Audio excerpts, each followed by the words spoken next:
this is Emily from mysquarefootgarden.net, and today I'm going to show you how to start seeds indoors. So, I have everything I need spread out here, and I'll provide a list of that for you on the website.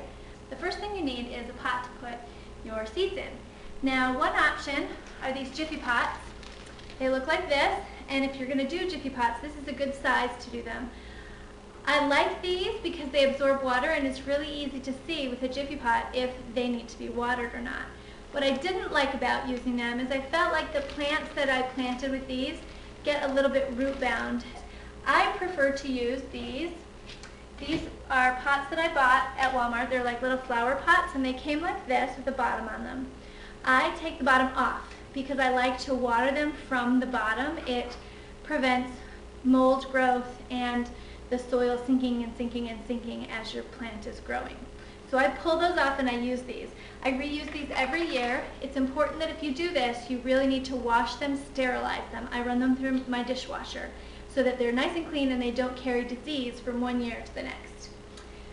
Okay, the next thing is potting soil. I go ahead and spend the big money on this. I buy Miracle-Gro. It has some plant food in it, and I like that because I don't have to worry so much about fertilizing, and I feel like it just gives it a boost. I also have tried some generic brands and find that I don't like the quality as well, and I didn't feel like it was as sterilized. Again, it's important. You can't just go out to your garden and get dirt out of your garden. You'll end up putting disease with your plants.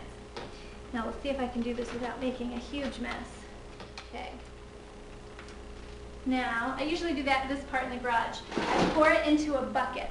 So there's one, and there's 5. That should be about enough, but I'm going to add 1 or 2 more, and then I often just leave that soil right in my bucket and use it for the next time that I have a batch of seeds to start.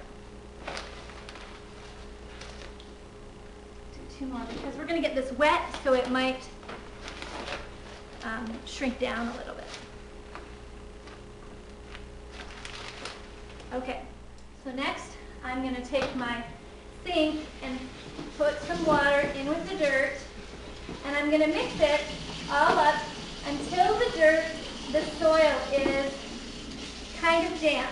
Now if you see, it kind of squishes. When you squish it, it holds together. Now I don't want it soaking wet, I don't want it dripping, but I want it all sort of uniformly moist. And this helps because those seeds need some water when they start out, but if you put too much water, then they're going to drown. Okay, then I'm going to take my pots and scoop them up. Try and keep them a little bit clean so that they're not too bad. And I fill them.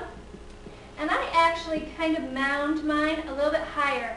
I find that over time as you water, it settles quite a bit. And it's really important that you can have airflow on the top. And so if it's coming down like this underneath your pot, you don't get as much airflow and you will get mold. And I'm going to put that right there. There's one. Maybe I'll just do 1 or 2 just to show you. Okay, so now I've got my pots and I'm ready to put in my seeds. I'll do that right here. So the first thing I do is I poke a hole with a pencil. Pretty easy. Now I need to get my labels ready. What I like to use for labels are straws, drinking straws. And I got these kind of funky colored ones at IKEA, and I really like them. So, and then I either do a different color for each vegetable. I've even written on them the name of the vegetable, and then I can put them in just like that. I find that if they're too tall, they kind of get in the way. So I snip off the bottoms, and I prefer these little bendy straws. And just stick them right in the side. And then I know these are green, so these are going to be my broccoli. And my broccoli seeds. I'll take a couple of seeds, pour them in my hand. Ooh, I better do this backwards. These are really roly-poly seeds. So I've got a bunch of seeds. I just pinch 2 or 3 seeds and put them in the hole. You really don't want too many plants growing because they'll just compete. You want one really healthy, hardy plant, and then I throw those other seeds back in. Okay. And then if you want, you can even kind of cover it up, but there's plenty of water in there, plenty of moisture for those seeds to germinate. Okay, now I'm ready to put these in my tub. I'll just go ahead and move them to this tub. I really love this tub. I got it in IKEA. It fits 19 of these pots just perfectly. It's almost all the plants I'm going to need to grow. Now once I have the plants ready, all my pots ready, I'll take this tub, which is pretty easy to carry, it's a nice size, right downstairs to my grow lights, and I'll take you there in a minute to show you that. Well, here we are in my basement. I'm going to go ahead and pick up the camera and give you a tour of my growing station down here in my unfinished basement. Okay, well here we have my growing station. Let me show you all the parts that go into having this. First is this timer. It's important that the plants get about 16 hours of artificial light, and so that I don't have to remember to turn the lights on and off, I have this timer. It automatically turns as the day goes by and turns off at night. This is plugged into the wall, and then this power strip is plugged in to my timer. And I have my 2 fluorescent lights and my heat light plugged into the power strip. Here are the fluorescent lights. They're just the cheapest shop lights I could get at Home Depot. I did buy, I don't know if you can see, probably it'll white out. I bought 1 cool and 1 warm bulb. So you might notice that one side looks a little bit blue and the other side looks a little bit orange. And that just gives me a full spectrum of light. I hung those from the ceiling here in my basement. I just screwed some wood posts up there across the 2 rafters and then hung it with rope and chains. Okay, this light that you see over here is a heat lamp.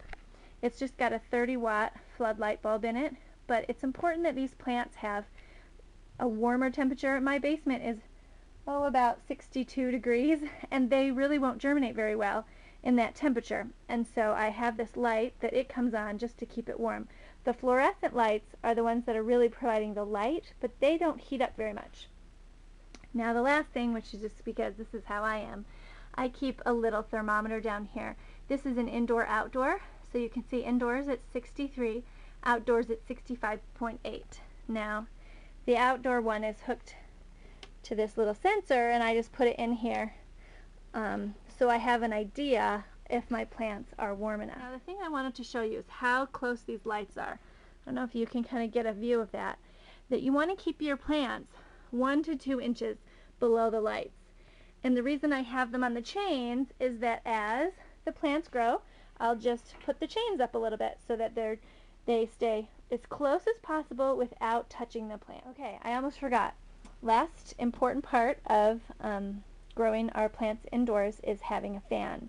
Once these plants have gotten a little bit stronger, I will turn on the fan. It provides them resistance, and they'll actually grow. They'll have stockier stems, and they'll be stronger and healthier plants. It doesn't need to be really strong wind. I'll turn it on the low setting, but these plants do need some resistance, kind of like they would have outside. And then finally, watering. I'll just bring a pitcher of water down here. I fill my pitcher up upstairs, and if you remember, I took the bottoms off my pots and I put those in the tub, and that way I just pour the water into the tub, and that's how I water my plants. It prevents the water from making big holes and ruts in the top, and it also helps with molds growing on the top. The mold isn't as likely to grow if you water from the bottom. The fan will also help circulate the air and prevent mold's growth as well. So that is it. That's how we start our seeds indoors. It's pretty simple, kind of a fun setup.